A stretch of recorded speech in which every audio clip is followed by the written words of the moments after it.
Una de las formas en que llegamos a entender el propósito de la existencia humana como personas llamadas a salir es a través de la revelación de que Dios es un Padre. De esto se deduce que Él tiene hijos, una familia, y llegamos a entender que Él está criando a sus hijos físicos para que eventualmente se conviertan en seres espirituales maduros. Generalmente este es un proceso largo, uno que tiene semejanza con la vida humana física, con el crecimiento paulatino hacia la madurez física. Dios no solo participa en la vida familiar como Padre, sino que también ha dado a los seres humanos el mismo modelo. Si estamos abiertos a la comprensión espiritual que Él nos da, llegamos a entender más acerca de Él al vivir nosotros mismos dentro de nuestras familias. Empezamos a ver su propósito, su manera de cuidarnos y educarnos, dado que para nosotros, en la Iglesia, existe una conexión entre la familia, esta familia en el plano de Dios, y la familia humana. Y deberíamos ser capaces de sacar conclusiones sobre cómo educar a nuestras familias humanas, comprendiendo cómo Dios está educando a su familia de personas llamadas, una familia que está destinada a ser totalmente espiritual. Por supuesto, continuamente vemos nacer una nueva generación en la Iglesia. En los últimos tiempos, varios nuevos niños han nacido entre nosotros, así que puede servirnos a todos de útil recordatorio pensar de nuevo en Dios y en el hecho de que nos está criando y luego en cómo deberíamos criar a nuestros propios hijos. Pablo nos enseña a considerar lo que Dios está haciendo y en nuestro papel de hijos suyos, a emularlo, a imitarlo. Él expresa este principio en Efesios 5.1. Efesios 5.1, leo de la Reina Valera actualizada 2015 en todo el sermón, a menos que se indique lo contrario. Sean imitadores de Dios como hijos amados. Sean imitadores de Dios como hijos amados. Ahora bien, hay muchas maneras en que debemos tomar a Dios como modelo. Una de ellas es que el principio se aplica a nosotros en la crianza de nuestras propias familias.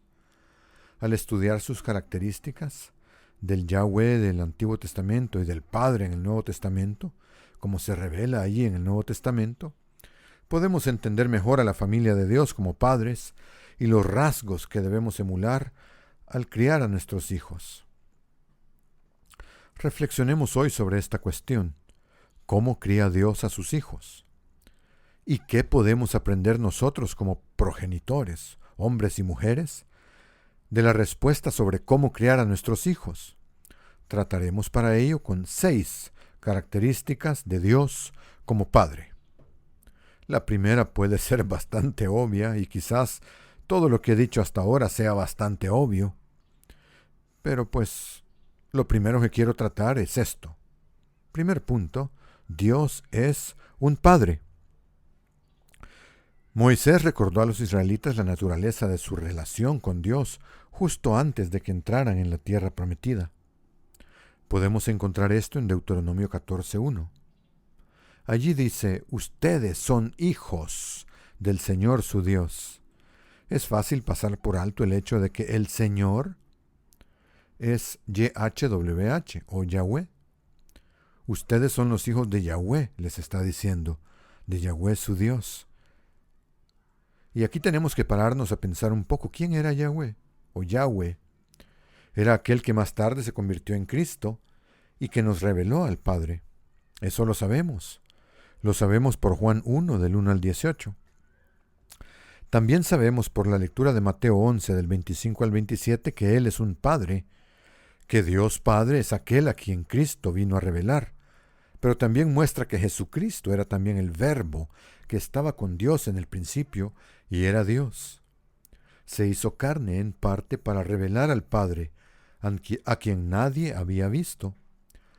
Pero en el Antiguo Testamento, ¿quién es Yahweh y cómo actúa?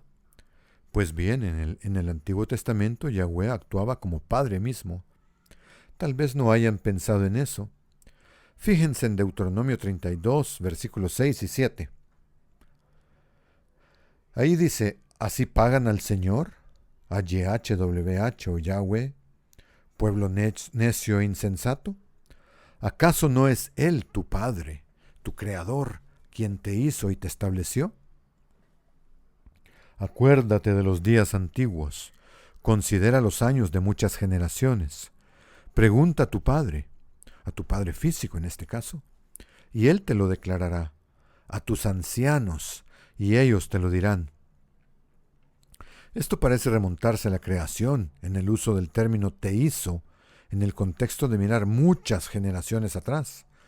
Pero este concepto de Yahweh como Padre se encuentra en todo el Antiguo Testamento. Veamos, por ejemplo, Primera de Crónicas 29:10. En Primera de Crónicas 29:10 dice así: David bendijo al Señor a la vista de toda la congregación. Y dijo David: bendito seas tú, oh Señor, YHWH, ¿no? Dios de Israel, nuestro Padre, desde la eternidad y hasta la eternidad. El libro de Isaías está enmarcado por su declaración inicial sobre la dificultad que los israelitas se habían acarreado al convertirse en hijos desobedientes que no respetaban a su padre. Así que si uno lee el libro de Isaías, se inicia con esta declaración y nos dice muy claramente que Dios ha criado hijos. Isaías 1, versículo 2. Oigan cielos y escucha tierra, porque habla el Señor, Yahweh o YHWH. Yo crié hijos y los engrandecí, pero ellos se rebelaron contra mí. El buey conoce a su dueño y el asno el pesebre de su amo, pero Israel no conoce, mi pueblo no entiende. Lo habían olvidado, se habían alejado de Dios. Se habían alejado de la enseñanza e instrucción de su padre en el camino correcto. Por eso más adelante en ese mismo libro leemos esto, Isaías 63. Vamos a Isaías 63 en el versículo 16. Pero tú eres nuestro Padre, aunque Abraham no nos conozca. En otras palabras, ahora no nos conoce. Hace tiempo que murió. Es en ese sentido que lo dice. E Israel, es decir, Jacob, no nos reconozca. En otras palabras, nuestros patriarcas no pueden ayudarnos. Tú, oh Señor, eres nuestro Padre. Desde la eternidad tu nombre es Redentor nuestro. Y ahora pasemos al capítulo siguiente, a Isaías 64, y en el versículo 8. Pero ahora, oh Señor, YHWH, tú eres nuestro Padre. Nosotros somos el barro y tú eres nuestro alfarero. Todos nosotros somos obra de tus manos. Los judíos religiosos de la época de Jesús sabían que el Señor, YHWH, era su Padre, pero no lo entendían verdaderamente a Dios, a este Señor, ni entendían las consecuencias de su comportamiento. En medio de una discusión sobre las diversas formas de paternidad, Jesús les dice esto en Juan 8, 40 al 41. Juan 8, 40. Y está Jesús hablando y dice: pero ahora procuran matarme a mí, un hombre que les ha hablado la verdad que oyó de parte de Dios. Esto no lo hizo Abraham. Ustedes hacen las obras de su padre, Satanás. Entonces le dijeron: nosotros no hemos nacido de inmoralidad sexual. Tenemos un solo Padre, Dios. Qué ironía, ¿verdad? Que los judíos de la época de Jesús afirmaran que Dios era su Padre y sin embargo rechazaran activamente a aquel que había actuado como Padre en su historia hasta ese momento. Podían decir eso por los diversos pasajes de las Escrituras hebreas, algunos de los cuales acabamos de leer. Pero fíjense en algunos más. Leamos un poquito más. Vamos a Jeremías. Vamos a Jeremías en el capítulo 3, versículo 4. ¿Acaso no me llamas ahora Padre mío? ¿O tú eres el amigo de mi juventud? Y en Jeremías 31:9 dice: vendrán con llanto, pero con consuelo los guiaré y los conduciré junto a los arroyos de aguas, por un camino parejo en el cual no tropezarán. Porque yo soy un padre para Israel, y Efraín es mi primogénito. Hay un par de menciones más de este uso de YHWH como padre en el libro de Malaquías. Vamos allá, vamos a Malaquías. Malaquías 1.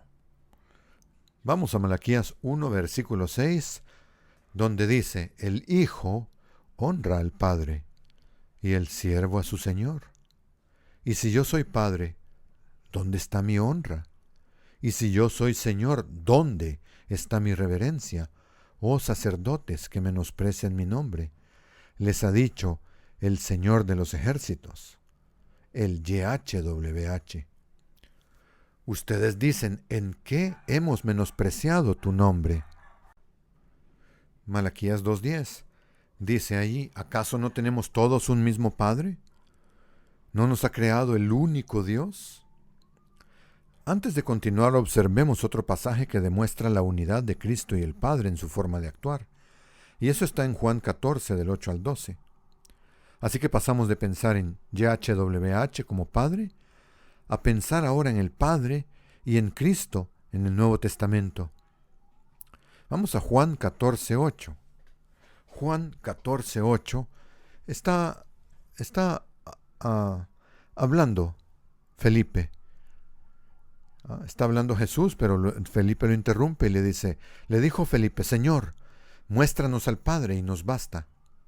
Versículo 9, Jesús le dijo, ¿tanto tiempo he estado con ustedes, Felipe, y no me has conocido?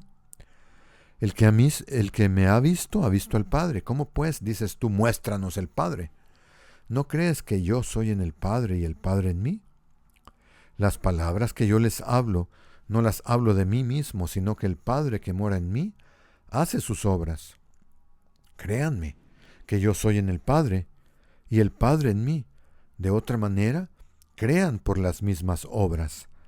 De cierto les digo que el que cree en mí, él también hará las obras que yo hago, y mayores que éstas hará, porque yo voy al Padre.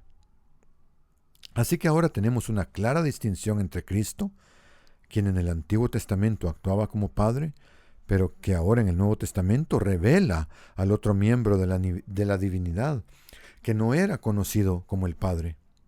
Esto nos habla de su enfoque unificado. Vemos que Cristo, el YHWH del Antiguo Testamento, ya no debe ser considerado como Padre. El Padre que Él vino a revelar, como digo, es el otro miembro de la familia de Dios. Era relativamente desconocido hasta la venida de Cristo. Creo que este es un aspecto importante en el que debemos pensar ahora que empezamos a reflexionar sobre cómo es Él un Padre. El segundo punto que quiero señalar entonces es que como Padre, Dios es un Maestro. En los primeros días de la interacción de YHWH o Yahweh con la humanidad, recordemos que Él era el que estaba en el jardín del Edén, en el Génesis. Leemos acerca de su deseo de educarnos en los valores y conceptos espirituales. Los dos miembros de la familia de Dios, los Elohim, decidieron hacer a los seres humanos a su semejanza física, capaces de reproducirse y dotarlos de un componente no físico único. En ellos, el espíritu, en el ser humano, el espíritu humano. Y Yahweh fue quien llevó a cabo esta creación. Luego les indicó cómo llevar a cabo el desarrollo espiritual que los llevaría a vivir eternamente como un tipo diferente de ser. Los seres humanos podían llegar a adquirir la imagen espiritual de Dios, podían llegar a ser como Dios en algo más que en su forma física original. Para ello era necesario comer del árbol de la vida y evitar el árbol prohibido, el árbol de la ciencia del bien y del mal. Sabemos por el relato de cómo Satanás sedujo a Eva, que hay un significado simbólico en estos dos aspectos, en estos dos árboles. Uno representa el conocimiento revelado por Dios. Él enseña. Y ese conocimiento nos guía a vivir para siempre. El otro, promovido por Satanás, conduce a la muerte. Es otra ironía que la madre de todos los vivientes, Eva, o Java en hebreo, que significa vida, atrajera sobre sí misma, sobre su marido y sobre toda la humanidad la sentencia de no vivir. Yahweh les había enseñado que si comían del árbol equivocado, entonces comenzaría el proceso de morir. Morirán, dice en Génesis 2:17. Pero Dios es un maestro, el Padre es un maestro, e incluso después de la expulsión de Adán y Eva del jardín, Él continuó instruyendo. Abel aprendió la manera correcta de honrar a Dios al dar ofrendas. Claramente lo aprendió de alguna parte. Su hermano mayor conocía la enseñanza, pero se quedó corto.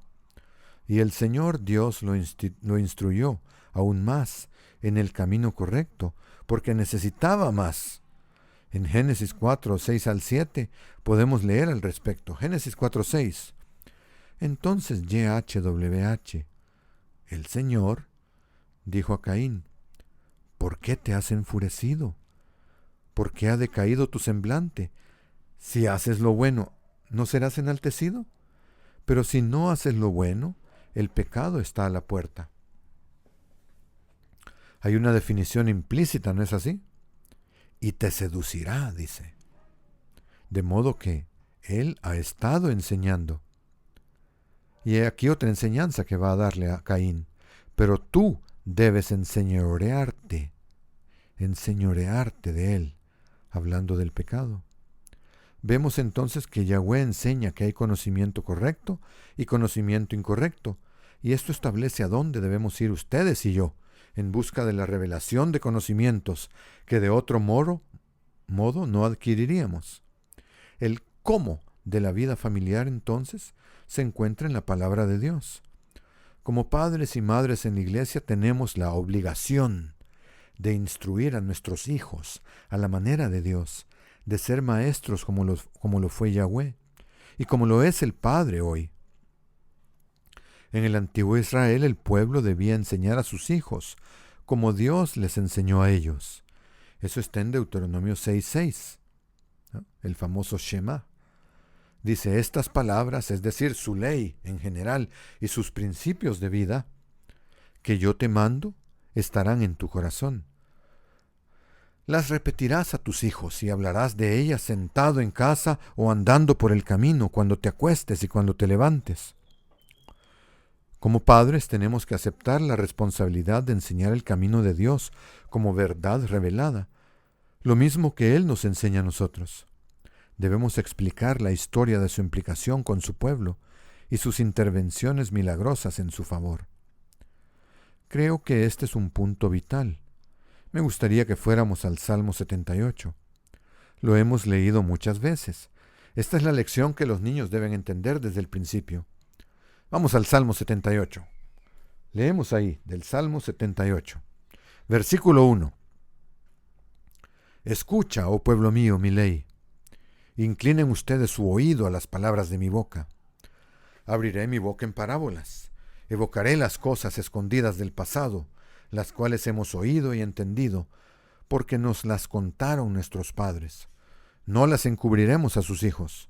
A la generación venidera contaremos las alabanzas del Señor, y de su poder, y de las maravillas que hizo.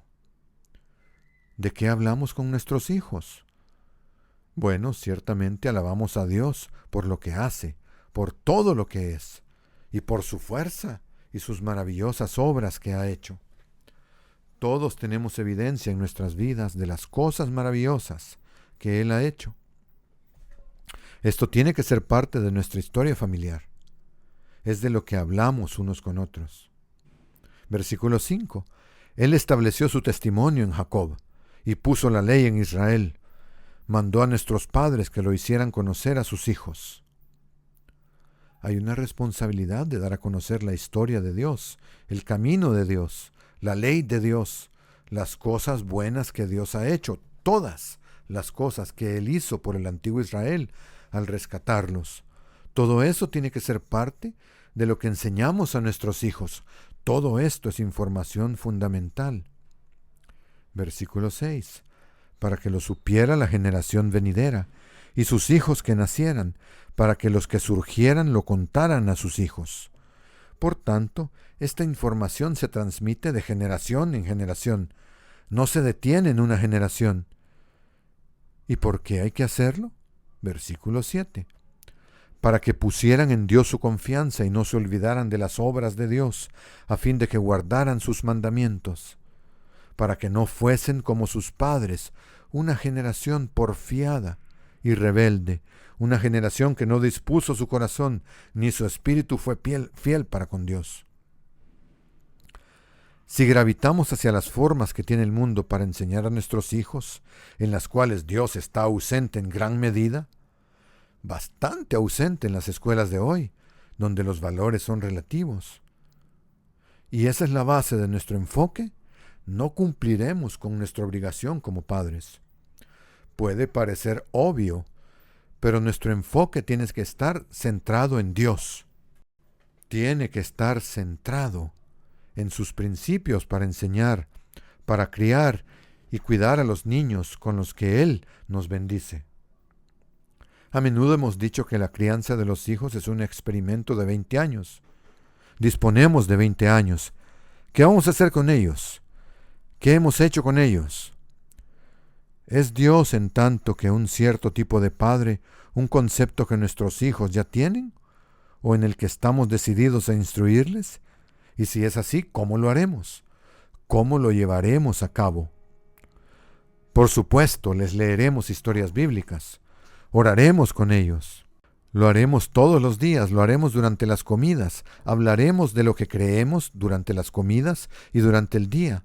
Y cuando haya un problema durante el día, hablaremos de los principios de Dios. Hablaremos con ellos a la hora de dormir. Daremos gracias a Dios por lo que ha hecho ese día.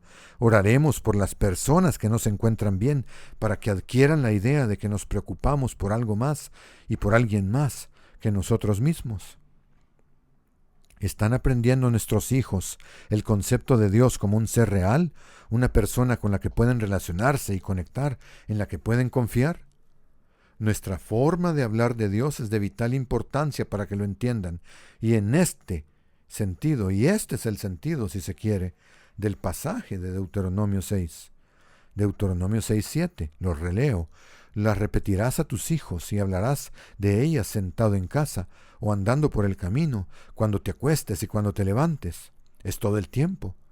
Es 24 horas al día, 7 días a la semana, ¿no es así? Si piensan en cómo Dios fomenta nuestra comprensión adulta de Él, es mediante la consolidación de una relación a través de la oración con Él, mediante la oración respondida a nosotros mismos y a los demás, mediante la práctica exitosa de sus principios en la vida cotidiana, mediante las bendiciones, mediante el don de la paz mental en medio de las ansiedades. Mediante el don de la paz mental en medio de las ansiedades. Todas estas experiencias pueden ser vividas por nuestros hijos a su nivel, a medida que les enseñamos a conocer y apreciar a Dios como Padre. Es importante añadir que esta función de enseñanza es nuestra responsabilidad principal. La Iglesia tiene formas de ayudar, pero no puede nunca sustituir la responsabilidad de los padres. Lo que se aprende en casa, la responsabilidad de los padres. El tercer punto que quiero tratar de Dios como Padre es que Dios es gentil, es amable, es compasivo y es paciente. Se trata más bien de un conjunto de características. Las repito, Dios es gentil, amable, compasivo y paciente. Con esto en mente, con este grupo de ideas, preguntémonos lo siguiente: ¿cómo nos trata Dios como Padre? Vamos a Salmo 103. Salmo 103, versículos 13 y 14. Comienzo leyendo en Salmo 103, 13. Como el Padre se compadece de los hijos, así se compadece el Señor, YHWH, de los que le temen. Porque Él conoce nuestra condición. Se acuerda de que somos polvo, que somos físicos, que somos limitados, que somos mortales. El verbo traducido piedad es raham, que significa amar, amar profundamente, tener un amor profundo y compasivo por alguien, tener un afecto tierno, estar lleno de piedad, de compasión, por causa de ese amor. Hay un nombre relacionado en Oseas 2.1. En Oseas 2.1 se habla de Ruhama, que significa misericordia, y se refiere a lo que la casa de Israel llegará a hacer después de arrepentirse. En Oseas 1.6, Israel había sido declarado en una condición de lo Ruhama, es decir, carente de misericordia. Habían llegado al punto en que Dios ya no podía extenderles misericordia. Y hay un tiempo para eso, por supuesto, cuando la gente no teme, no respeta, no tiene reverencia alguna por Dios. Pero Dios siempre retorna a la misericordia, porque Él es un ser misericordioso. Tiene compasión de nosotros, porque comprende nuestras limitaciones físicas. Él sabe que somos físicos. Él sabe que somos polvo, que somos mortales, que somos imperfectos, que somos seres en camino hacia la perfección espiritual, en camino hacia, pero que aún no hemos llegado. Nuestros hijos están igualmente en un proceso de desarrollo. Nuestros hijos están igualmente en un proceso de desarrollo. Y hay límites a lo que pueden conseguir. Y eso debería hacernos reflexionar cuando les exigimos determinados comportamientos. Debería engendrar paciencia en nosotros mientras ellos intentan practicar los caminos correctos. Y no hablo solo de los hijos que son niños, también adolescentes y jóvenes adultos. Y adultos. Seguimos aprendiendo nosotros en nuestras edades maduras también. Así pues, debemos preguntarnos si a veces somos demasiado exigentes. ¿Somos demasiado exigentes con ellos? Es una pregunta importante. Una palabra relacionada es rakam, que significa compasión, pero también es la palabra para vientre en hebreo. Rakam significa la matriz. Si pensamos en esa imagen, una madre siente gran compasión por su hijo en su vientre, en el vientre materno, ¿no es así? Ahora estamos enfatizando a Dios como Padre aquí. Pero Yahweh también actuó en el papel de madre a veces, como en Rakam, que significa vientre o matriz, y muestra el amor, la compasión, el amor entrañable de Dios, como si nos llevara en su vientre, como lo hace una madre. Y la madre en ese sentido tiene un don, una capacidad física similar a la capacidad espiritual que se refleja en esta palabra que se refiere al Padre. Vamos a Isaías 66:13. Y dice ahí, como aquel a quien su madre consuela, así los consolaré yo a ustedes. En Jerusalén serán consolados, como una madre consuela. El verbo aquí es naham, se escribe nacham, N-A-C-H-A-M. Significa tener piedad, tener compasión y también consolar. Volvamos al Salmo 103. El Salmo 103 es un salmo para recordarnos esta característica esencial de Dios, de sus actos misericordiosos hacia nosotros. Salmo 103:8. Compasivo y clemente es el Señor, lento para la ira, grande en misericordia, no contenderá para siempre, ni para siempre guardará el enojo. No ha hecho con nosotros conforme a nuestras iniquidades, ni nos ha pagado conforme a nuestros pecados. Él es un ser misericordioso. Versículo 11. Pues como la altura de los cielos sobre la tierra, así ha engrandecido su misericordia sobre los que le temen. Tan lejos como está el oriente del occidente, así hizo alejar de nosotros nuestras rebeliones. Y aquí prosigue lo que ya leímos antes acerca de su compasión por nosotros, como un padre compadece a sus hijos. Esto se extiende al Nuevo Testamento, como vemos en una de las cartas de Pablo. Me gustaría que fuéramos a 2 Corintios 1, versículos 2 y 3. 2 Corintios 1, versículo 2. Gracia a ustedes y paz, de parte de Dios nuestro Padre y del Señor Jesucristo. Bendito sea el Dios y Padre de nuestro Señor Jesucristo, Padre de misericordias y Dios de toda consolación. Como Padre en el Nuevo Testamento, Dios Padre es misericordioso y nos consuela, y además se nos ordena a nosotros ser misericordiosos de la misma manera que lo es Dios Padre. Veamos Lucas 6:36. Incluso a los que no son padres se les exige que sean misericordiosos. A los que no son padres o madres se les exige también esto. Lucas 6:36 dice, sean misericordiosos, así como también su Padre es misericordioso. Un padre debe expresar compasión hacia sus hijos. La madre debe ser una fuente de consuelo. En la familia humana tenemos ambas cosas trabajando para nosotros, que son dos aspectos del Padre.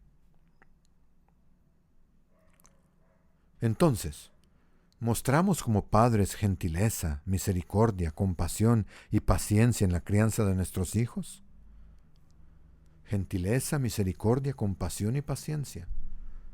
Un niño puede desanimarse si sus padres son demasiado estrictos, o están enfadados o frustrados. ¿Desahogamos nuestras ansiedades con nuestros hijos? Los padres que no se llevan bien a menudo se desquitan con sus hijos. Pero lo importante aquí es que no presionemos demasiado a los niños y de ese modo los frustremos. Los niños no son adultos, ni siquiera los adolescentes son adultos plenamente desarrollados. Creen que lo son, ¿verdad? Ese cableado aún no se ha completado en sus mentes, aún no se ha integrado del todo. Incluso los hijos adultos tienen problemas con eso, y los adultos, nosotros como padres, ¿no es así? Con la autorrestricción y el autocontrol tenemos problemas. Los niños no son adultos, por lo que necesitan ser tratados de manera apropiada para su edad. Esto requiere mucha sabiduría y misericordia, mientras negociamos los resultados del mal comportamiento, la desobediencia, la obstinación e incluso el espíritu rebelde. Pero todo esto requiere que los miremos de cierta manera. No es que vayamos a aplastarlos, ¿verdad? Tenemos que ser pacientes y sabios con ellos. Efesios 6:4. Allí dice, y ustedes, padres, no provoquen a ira a sus hijos, sino críenlos en la disciplina, la educación y la instrucción del Señor. Note que este verso es acerca de no causar enojo innecesariamente en el niño, pero también es acerca de qué hacer, no solo lo que no se debe hacer, sino también lo que se debe hacer. Debemos educarlos y alentarlos en el camino de Dios, dice, mediante la enseñanza y la acción, el ejemplo, los principios y los hechos. La Biblia judía completa lo expresa así. No irrites a sus hijos y los hagas resentirse. Por el contrario, críalos con el tipo de disciplina y guía del Señor, que es misericordia, amabilidad y paciencia. El versículo paralelo en Colosenses señala además que hay que tener cuidado de no causar desánimo. Colosenses 3:21. Vamos a Colosenses 3:21. Ahí dice, padres, no irriten, es decir, no provoquen ni exasperen a sus hijos, para que no se desanimen, porque se desaniman, se descorazonan. Seguramente no hay nada más agotador para un hijo que perder el ánimo. Dios es nuestro proveedor. Ese es el cuarto punto que quiero tratar. Dios es nuestro proveedor. Salmo 103 de nuevo, versículos 1 al 7. Aquí David expresa su gratitud porque YHWH lo sostiene. La provisión de Dios viene de muchas maneras, física, emocional y espiritual. Salmo 103:1. Bendice, oh alma mía, al Señor. Bendiga todo mi ser su santo nombre. Bendice, oh alma mía, al Señor, y no olvides ninguno de sus beneficios. ¿Existe un momento para hacer una lista de los beneficios de Dios, de lo que ha hecho por nosotros, para meditar en ellos? Eso es lo que hace David. Versículo 3. Él es quien perdona todas tus iniquidades, el que sana todas tus dolencias, el que rescata del hoyo tu vida, el que te corona de favores y de misericordia, el que sacia con bien tus anhelos de modo que te rejuvenezcas como el águila. El Señor es quien hace justicia y derecho a todos los que padecen violencia. Él es un padre para los huérfanos. ¿No es así? Él cuida de la viuda en su aflicción. Versículo 7. Sus caminos dio a conocer a Moisés y a los hijos de Israel sus obras.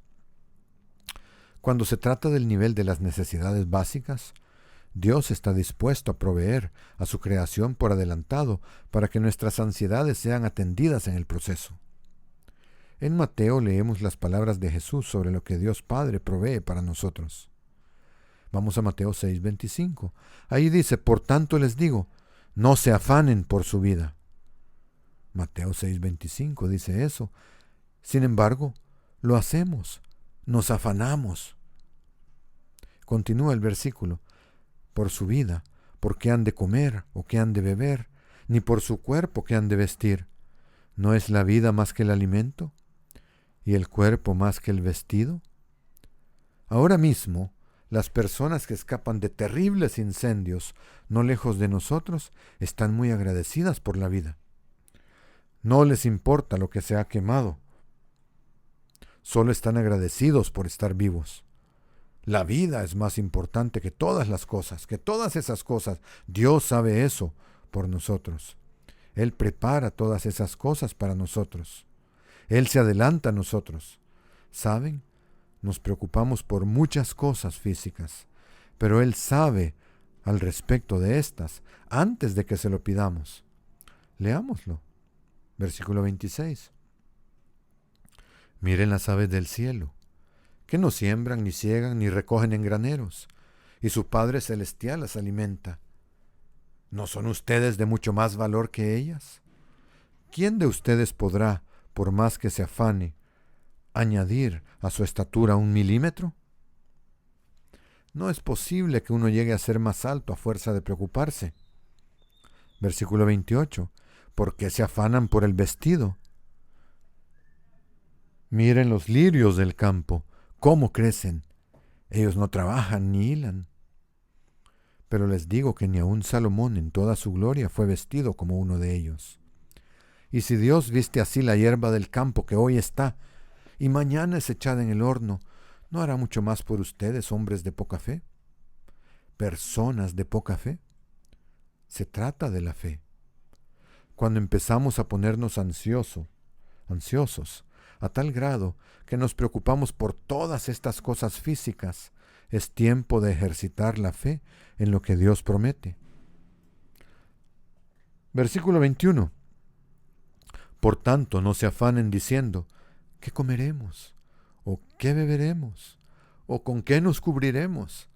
Porque los gentiles, o sea, los no creyentes en Dios, buscan todas estas cosas, pero el Padre de ustedes que está en los cielos, es decir, el proveedor, sabe que tienen necesidad de todas estas cosas. Más bien, busquen primeramente el reino de Dios y su justicia, y todas estas cosas les serán añadidas. Sigan en el camino correcto ante Dios, buscando su reino, y todo lo demás será solucionado, porque Dios provee. Nuestro Padre es quien nos bendice con todo bien, generosa y continuamente. ¿Cuál es su ansiedad en este momento? ¿Por qué está ansioso usted? Pensemos en esto. Número 1, ¿es algo legítimo? ¿Es legítimo lo que deseamos y por lo que estamos ansiosos? Número 2, ¿estamos confiando en Dios para que nos lo provea? ¿O nos estamos preocupando hasta un estado en el que ni siquiera podemos orar por ello? Santiago 1:17. Allí dice, toda buena dádiva y todo don perfecto desciende de lo alto, del Padre de las luces, en quien no hay mudanza ni sombra de variación. Él no es ambiguo al respecto, Él no varía al respecto. Lo más importante de sus dádivas es el ofrecimiento de su propio Hijo como medio de sacrificio por el que podemos reconciliarnos con el Padre. No hay regalo más grande. Luego está el don de su mente, su espíritu, para ayudarnos en el camino de esta vida. Con esta relación reconciliada y con esa asistencia espiritual, no tenemos ninguna razón para fracasar, ni tampoco para fracasar en ser padres, como Dios nos ha enseñado. Cuidar de nuestras familias significa planificar. Ser un proveedor como lo es Dios significa planificar, significa pensar en el futuro, significa ser consciente de las necesidades de la familia, significa ser mayordomos responsables y administrar a nuestras familias, significa presupuestar y gastar sabiamente. Un niño no tiene control sobre ninguna de estas cosas en la familia. Si los padres son económicamente irresponsables, ¿quién sufre más? Los hijos. Ese no es el camino de Dios. Hay un par de principios en las cartas de Pablo que mencionan este aspecto de proveer para los nuestros. Uno está en 1 de Timoteo 5:8. Ahora bien, me refiero a un principio, porque puede que el caso concreto no se refiera a la educación o el cuidado de los hijos, pero es un principio para nuestras familias. 1 de Timoteo 5:8. Dice ahí, pero si alguno no provee para los suyos, y mayormente para los de su casa, ha negado la fe, y es peor que un incrédulo. El segundo principio está en 2 de Corintios 12, versículo 14. Otra vez, es un principio. Vamos a 2 de Corintios 12, 14. Dice ahí, aquí estoy listo para ir a ustedes por tercera vez, dice Pablo, y no les seré carga, porque no busco las cosas de ustedes, sino a ustedes mismos. Y luego establece el principio, pues los hijos no tienen obligación de atesorar para los padres, sino los padres para los hijos. ¿Verdad? Pablo no les estaba pidiendo que lo mantuvieran a él. Él iba a proveer para ellos, como ocurre en el caso de padres e hijos. Si actuamos así en nuestras propias familias, nuestros hijos reciben un ejemplo vivo del camino de Dios en acción. Si nos ven hacer eso, entonces ellos lo harán. Es probable que asuman el mismo comportamiento. Por eso quiero insistir en que en la crianza de los hijos, nuestro ejemplo diario es lo que cuenta mucho más que lo que decimos en público, o que la manera en que actuamos en público. Lo que realmente hacemos dentro de la familia es lo más importante, lo positivo y lo negativo. Y si hacemos las cosas mal, el resultado será malo, porque ellos lo ven y lo imitarán. Así lo aprenderán. ¿Por qué los padres maltratadores suelen tener hijos maltratadores, que se convierten también a su vez en padres maltratadores? ¿Por qué ocurre eso? A la inversa, los buenos padres producen buenas personas, incluso en el mundo que nos rodea. ¿Es así? Sí, lo hacen. Como familias sólidas, lo hacen así. Así es como ocurre. Producimos buenos hijos incluso en el mundo malo que nos rodea. Por lo tanto, proveer significa mucho más que satisfacer las necesidades físicas básicas. Significa todas estas otras cosas, de la misma manera que Dios también lo hace por nosotros. Él provee más que para satisfacer nuestras necesidades físicas. También satisface las emocionales y las espirituales. El quinto punto que quiero tratar es el siguiente. Dios está disponible.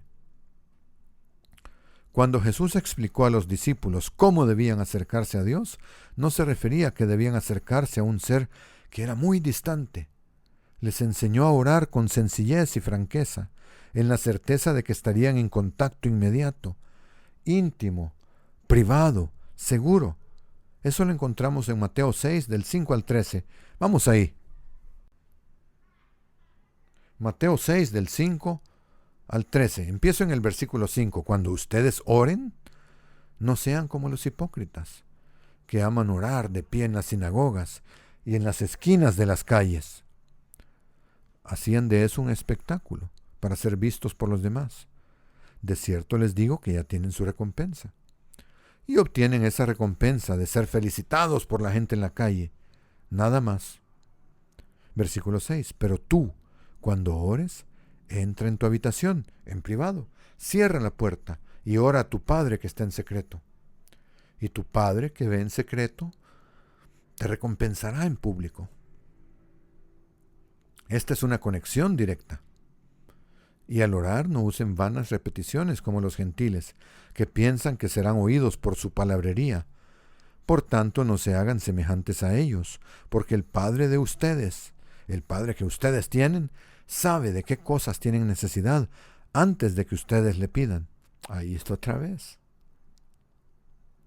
Versículo 9. Ustedes pues oren así. Padre nuestro, que estás en los cielos, santificado sea tu nombre. Venga tu reino, sea hecha tu voluntad como en el cielo, así también en la tierra. El pan nuestro de cada día, dánoslo hoy. Esto es muy sencillo, ¿cierto? Es realmente simple, sencillo.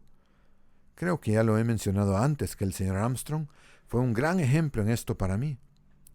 Cuando estaba con él en algún país extranjero y él daba las gracias por la comida, o una vez en Jerusalén celebrando la Pascua, y me impresionaba la forma en que se dirigía a Dios, él no utilizaba ninguna expresión florida para empezar o terminar.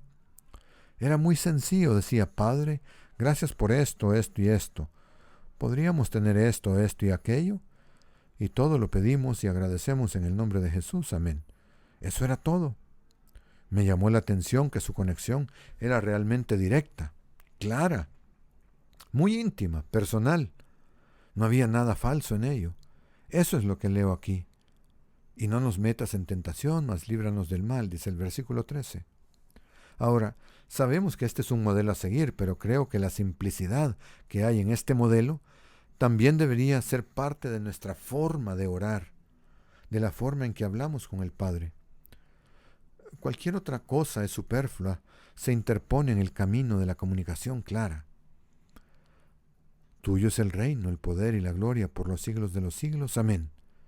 Cuando oramos, el Espíritu Santo nos ayuda en nuestra relación, que por su naturaleza es muy estrecha. Aquí hay algo que indica la cercanía. Vamos a Gálatas. Vamos a Gálatas 4, versículo 6. Allí dice: y por cuanto ustedes son hijos, Dios envió a nuestro corazón el espíritu de su Hijo que clama: Abba, Padre. Veamos Romanos 8:15 y luego volveré a esta palabra, Abba.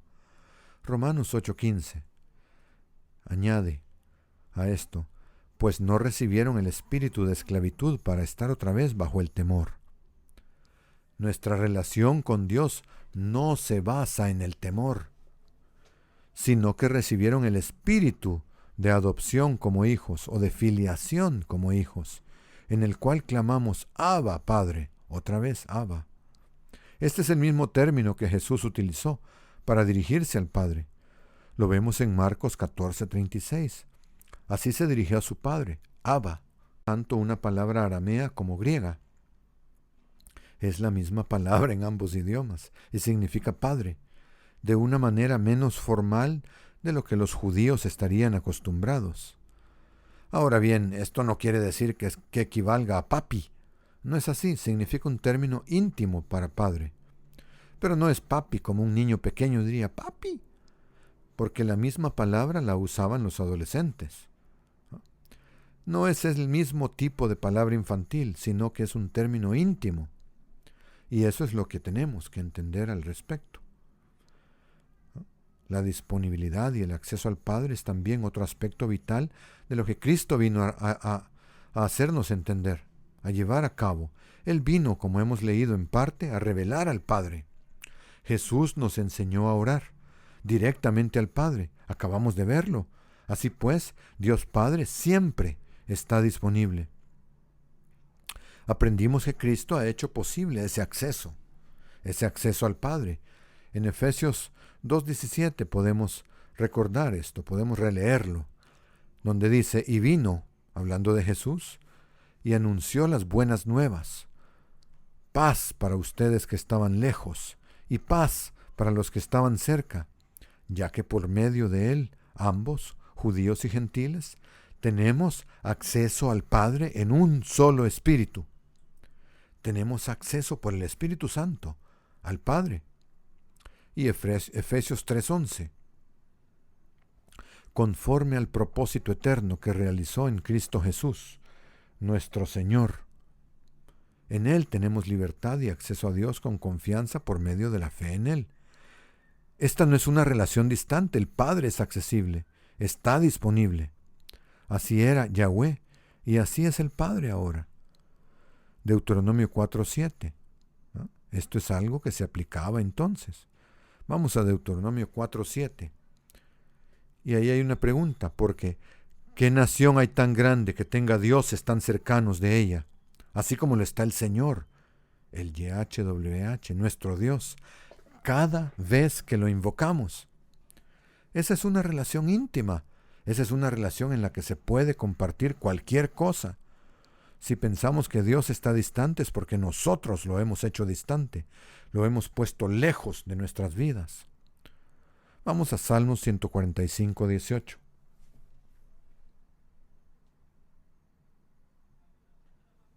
Salmo 145:18. Cercano está el Señor a todos los que le invocan, a todos los que le invocan de verdad. ¿Cuándo podemos invocarlo? Siempre que lo deseemos. Hebreos 4:16. Allí dice, acerquémonos, siempre que lo deseemos. Acerquémonos, pues, con confianza al trono de la gracia, para que alcancemos misericordia y hallemos gracia para el oportuno socorro. Es en cualquier momento en que lo necesitemos, en que lo deseemos. Ustedes y yo debemos estar más disponibles para nuestros hijos también. Si el Padre es nuestro ejemplo y modelo, ¿cuán disponibles estamos nosotros para nuestros hijos? Si usted es un padre o madre joven, ¿tiene pensado estar disponible? ¿Ha pensado sobre esa disponibilidad que debe tener usted? Todos hemos fracasado en ello, alguna vez o muchas veces. Aquellos de nosotros que hemos criado hijos tendríamos que admitir que hemos fracasado en estar tan disponibles como deberíamos. Hay un dicho que se escucha de vez en cuando. Ninguna persona ha expresado nunca en su lecho de muerte, ojalá hubiera pasado más tiempo en la oficina. ¿Qué nos dice eso? La gente se arrepiente de no haber cuidado de su familia, de no haber pasado más tiempo con ellos. Pero si para ese entonces ya se ha perdido demasiado tiempo, ¿saben qué? Será demasiado tarde para hacer algo al respecto. Este es el momento de hacer algo al respecto y de hacer cambios, o de hacer la determinación de que uno no va a hacer eso cuando uno tenga hijos. Lo mismo ocurre con el tiempo que pasamos en las pantallas. Y que me disculpen todos los implicados. Todos hemos visto familias enteras reunidas en una habitación o a la mesa y nadie habla, sino que todos están pegados a una pantalla individualmente, sin comunicarse, cada quien en su pantalla. Así, exactamente así, no es como se cría a los hijos. No digo que nunca puedan hacerlo, que nunca puedan ver sus pantallas. Lo que digo es que a veces hay que dejar una bandeja en la puerta. Hace un par de días leí algo sobre cómo la tecnología está cambiando nuestro cerebro. En realidad está cambiando la forma en que funciona el cerebro. No es que quiera remontarme demasiado al pasado, pero Dios puso a Adán en un jardín. Algo de bueno debe haber en la naturaleza. Debe haber algo acerca del hecho de no estar conectado a las pantallas todo el tiempo. Uno puede instalar una bandeja en la puerta y poner ahí los teléfonos y que no haya teléfonos para tener un buen tiempo en familia. Los padres que no están disponibles no son padres. Hace unos años, hace muchos años, di un sermón sobre la vida familiar. Sería en la época de la Iglesia de Dios Universal y debió de salir en formato de casete.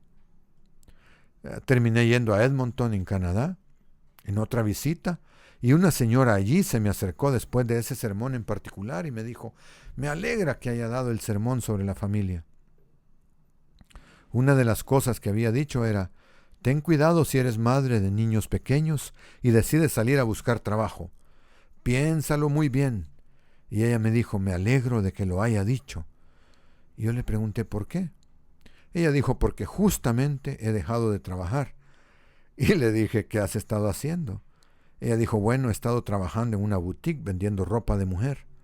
Y le pregunté: ¿por qué saliste? ¿Por qué saliste a trabajar? ¿Fue por un problema financiero? Y ella respondió: no, en realidad, no fue por necesidad de dinero, pero leí en una revista femenina que podía encontrarme a mí misma teniendo un trabajo fuera de casa, que podía desarrollar mi potencial o algo así. Era ese tipo de argumento. Y ella dijo: bueno, pues lo dejé. Y cuando lo dejé, y yo tengo 2 hijos de 12 y de 16 años, cuando lo dejé, uno de ellos me dijo: mamá, me alegro de que hayas dejado de trabajar. Y ella le preguntó por qué, y él contestó: porque cuando vuelvo a casa tú estás aquí. Ella me preguntó: ¿cuál de los dos cree usted que fue? ¿El de 12 o el de 16? Pues fue el de 16. Y me alegro de que cuando vuelvo a casa tú estés aquí, me dijo. Cuanto más crecen los adolescentes, por si no se han dado cuenta, más necesitan hablar de sus cosas. Y eso no ocurre en un horario programado, ocurre cuando ellos tienen ganas de hablar al respecto. Y si usted no está disponible, y ellos tienen ganas de hablar de ello, entonces simplemente no ocurre. Eso tiene lugar cuando hay tiempo y espacio para hacerlo. Estar disponible es de vital importancia. Imaginen el efecto que tendría en nosotros el hecho de que Dios solo estuviera disponible a determinadas horas y nos dijera: lo siento, está cerrado. Un mensaje nos respondiera automáticamente: estoy cerrado, no estoy disponible, por favor vuelva mañana. No sucede así. Dios está disponible siempre para nosotros. Aprendamos también a estar disponibles más y más para nuestros hijos. Esto tiene algo que ver con el siguiente punto, el 6º punto, y es que Dios, como Padre, corrige. Dios corrige. En cierto modo lo he dejado para el final, porque no es lo único que Dios hace, no es lo único en lo que consiste la crianza de los hijos. Usted sabe, cuando pensamos en ello tiende a parecernos muy importante, pero Dios hace muchas otras cosas antes de que lleguemos a este punto de la corrección y antes de que Él nos corrija a nosotros de una manera pesada. Él usualmente nos ha dado mucha guía, mucha ayuda, mucho tiempo para indicar que hay algo mal, sin que pasemos por una corrección severa. Él nos está dando un codazo por aquí y otro por allá. Y si eso no está funcionando, si esto otro no funciona, uno se supone que tiene que entender el punto con facilidad y prontitud, pero a veces somos como Israel, y si no funciona, un codazo y nos da otro codazo y llegamos al punto de lo ruhamá, al punto de en que no hay misericordia, ya no lo podemos seguir haciendo y va a pasar una cantidad significativa de tiempo y aprenderemos de la manera difícil. En Proverbios leemos que cuando Dios ama a alguien se toma su tiempo para corregir comportamientos que no están en línea con sus leyes, con sus principios, con sus valores. Proverbios 3:11. Vamos a Proverbios. Capítulo 3, versículo 11. No deseches, hijo mío, la disciplina del Señor, la corrección que Él da, ni te resientas por su reprensión, porque el Señor disciplina al que ama, como el padre al hijo a quien quiere.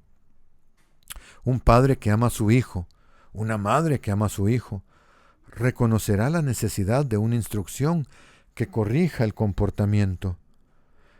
La palabra disciplina viene del latín al español, viene del verbo latino discere, que significa aprender. Más tarde llegó a tener la connotación de castigo para aprender, pero en realidad se trata solo de aprender. Disciplina es aprender. El latín para alumnos, si no lo recuerdan de sus clases de latín, si es que las tuvieron, el latín para alumno es discipulus, de donde tenemos la palabra discípulo. La misma raíz de disciplina, pero la disciplina es realmente aprender.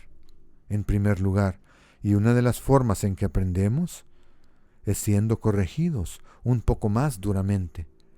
Pero aprendemos de otras maneras antes de llegar a eso. Podemos tener corrección en formas más leves que ese tipo de nivel de castigo. Podemos aprender con algunas de estas formas más leves. Deberíamos. Pero la disciplina en el sentido de autodisciplina se trata de corregir nuestro pensamiento y comportamiento por varios medios. Este versículo de Proverbios se cita en Hebreos a los seguidores de Cristo en el primer siglo, en los años que siguieron a la muerte y resurrección de Cristo, para que pudieran entender mejor cómo soportar el cansancio por ser perseguidos y desanimados a causa de las pruebas. Este pasaje de Proverbios continúa así. Lo tenemos así, en Hebreos 12, del 7 al 13. Vamos a ver a Hebreos 12. Hebreos 12, versículo 7. Comienzo ahí. Permanezcan bajo la disciplina, es decir, el aprendizaje. Dios los está tratando como a hijos, porque ¿qué hijo es aquel a quien su padre no disciplina? Aquí estamos hablando del castigo para aprender, que a veces es necesario. Pero si están sin la disciplina, es decir, si nunca hacemos esto con nuestros hijos, corregirlos de cualquier manera que sea, si no son ustedes castigados, ¿no? Disciplina de la cual todos hemos sido partícipes, entonces ustedes son hijos ilegítimos y no hijos. Además, teníamos a nuestros padres carnales que nos disciplinaban y los respetábamos. Ahora, esta disciplina de nuestros padres no siempre fue por la razón correcta, porque los padres humanos son seres humanos y cometen errores. Cometemos errores como padres humanos con nuestros hijos. No siempre corregimos de la manera correcta ni por la razón correcta. Incluso en ese caso, un niño tiene que honrar al padre y a la madre y aprender a sobrellevar esa situación.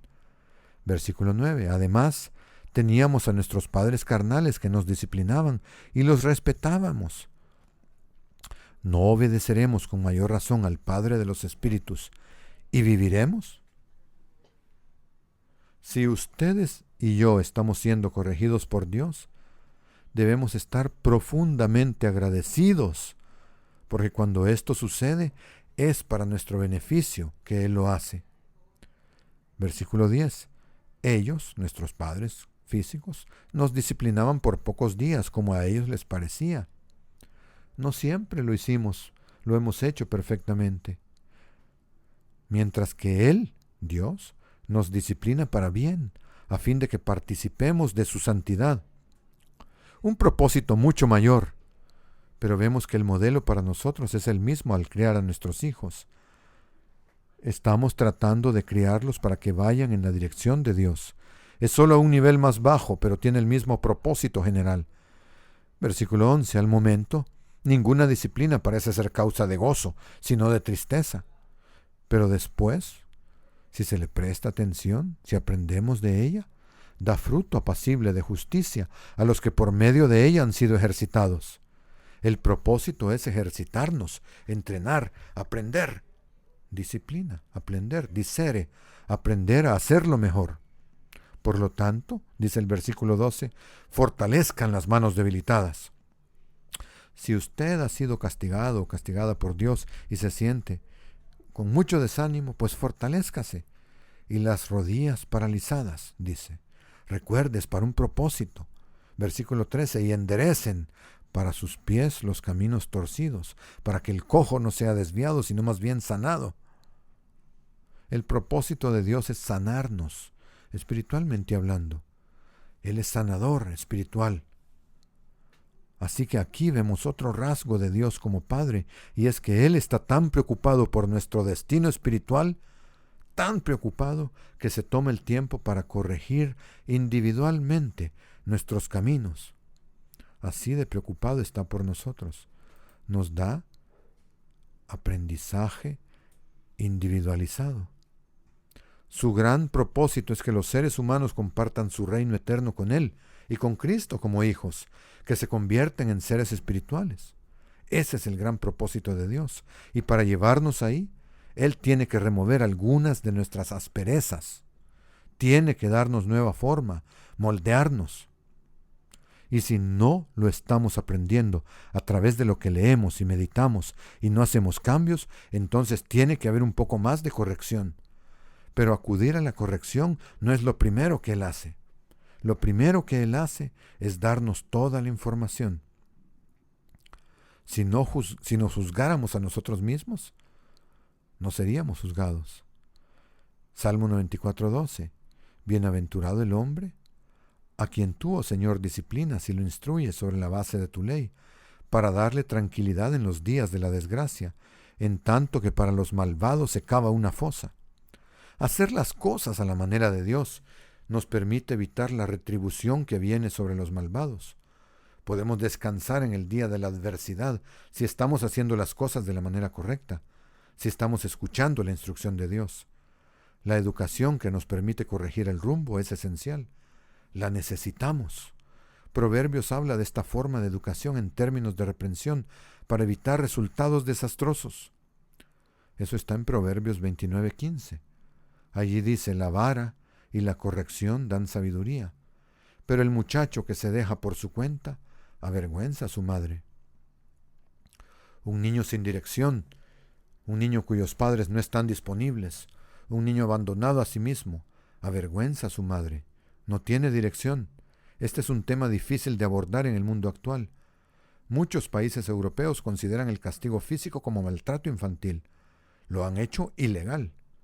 Aquí en los Estados Unidos es tal vez incluso un poco más complicado. El Centro Nacional de Información Biotecnológica ofrece información al respecto y dice: en 1977 la Corte Suprema de Estados Unidos dictaminó en su decisión Ingraham vs. Wright que el castigo corporal en la escuela es constitucional. Puede que esto les sorprenda. De hecho, es constitucional, dejando a los estados decidir si lo permiten. Por lo tanto, la situación actual es que hay 19 estados donde está permitido castigar a los niños en la escuela si los padres están de acuerdo, incluso en algunos casos hasta el punto de moretones. Hay 31 estados donde no es legal. California es uno de ellos, aquí donde vivimos. Hay un estado, según leí, donde tienen una prescripción, un diseño para la regla con la que impartir el castigo: cuántos centímetros de largo, cuántos centímetros de grosor, cuántos centímetros de ancho. En ninguno de los 48 estados hay normas al respecto para las escuelas privadas. En Europa el castigo físico está prácticamente descartado para los niños en edad escolar. ¿Por qué se castiga a los niños en las escuelas de Estados Unidos? Según el informe que acabo de mencionar, los escolares son disciplinados con castigos corporales por una serie de comportamientos. Las entrevistas con alumnos a los que se ha castigado con este tipo de medidas dejan bien claro que algunos de los incidentes que las provocan son bastante graves, como peleas con compañeros, lanzamiento de fuegos artificiales en la escuela. Bueno, me imagino que sí, eso suena bastante grave. O emborracharse en una excursión. Eso lo dice el Human Rights Watch y la ACLU en 2008. En Carolina del Norte, el 63% de los casos de castigo corporal en el curso escolar 2013-2014 fueron por comportamiento perturbador, peleas, agresiones, alteración del orden público o acoso escolar, mientras que el 37% restante fue por mal comportamiento en el autobús, falta de respeto al personal, uso del teléfono móvil, lenguaje inapropiado y otros comportamientos indebidos, según el Departamento de Instrucción Pública de Carolina del Norte, 2015. Los datos de otros estados indican además que no todos los malos comportamientos que dan lugar a castigos corporales son graves. Se ha castigado corporalmente a niños en escuela por llegar tarde a clase, por no entregar los deberes, por infringir las normas de vestimenta, por correr en el pasillo, por reírse en el pasillo, por dormir en clase, por contestar a los profesores, por ir al baño sin permiso, por pronunciar mal las palabras y por recibir malas notas. Por supuesto, este nivel de disciplina para reforzar las normas de comportamiento nunca fue la primera vía o recurso, de acuerdo a la Biblia. Eso ya lo hemos visto. Hay muchas otras maneras de ayudar a los niños a entender. Ya saben, se les puede quitar privilegios, se les puede quitar ciertas recompensas que se les han dado. Hay otras formas de hacerles entender, ¿no? Antes de hacer otro tipo de acciones, al menos. Pero eso termina siendo a un nivel muy personal. Ciertamente a veces es necesario reprender verbalmente. Podemos retirar privilegios, otras formas de hacer las cosas. Deuteronomio 8 del 1 al 5. Noten esto. Deuteronomio 8, versículo 1. Cuidarán de poner por obra todo mandamiento que yo les mando hoy, para que vivan y sean multiplicados, y para que entren y tomen posesión de la tierra que el Señor juró dar a sus padres. Acuérdate de todo el camino por donde te ha conducido el Señor tu Dios estos 40 años por el desierto, con el fin de humillarte y probarte, para saber lo que estaba en tu corazón, y si guardarías sus mandamientos o no. Versículo 3. Él te humilló, y esto es lo que hizo para demostrarlo, y te hizo sufrir hambre, dice. Una de las maneras de dejar claro su mensaje fue permitirles que pasaran hambre. Pero te sustentó entonces con maná, comida que tú no conocías ni tus padres habían conocido jamás. Lo hizo para enseñarte que no solo de pan vivirá el hombre. ¿Cuál era el propósito de dejarlos pasar hambre y luego alimentarlos con maná? Para que supieran que no solo de pan se vive, sino de toda palabra que sale de la boca de Dios. Versículo 5. Reconoce pues, o considera esto en tu corazón, que así como un hombre corrige a su hijo, así el Señor tu Dios te corrige. Y en ese caso, eso es lo que Él hizo. Por cierto, no estoy abogando por matar de hambre a nuestros hijos, en el caso de que alguien se lo esté planteando. Noten en Proverbios 29, que se habla de un niño abandonado a sí mismo, sin supervisión, sin entrenamiento ni corrección de su actitud o comportamiento. Y siempre es mejor tratar con la actitud, creo que es un punto importante para recordar. No castigue a un niño, no disciplina a un niño por la infracción en sí, sino por la actitud que hay detrás de ella. Pero antes de llegar a ese punto, hay que enseñar mucho. Tampoco se trata de que no haya disciplina en casa. Es esencial, de hecho, y hay varias formas de conseguirlo. Estas son algunas reflexiones sobre la crianza de los hijos, pero en el contexto de lo que Dios hace con nosotros como Padre.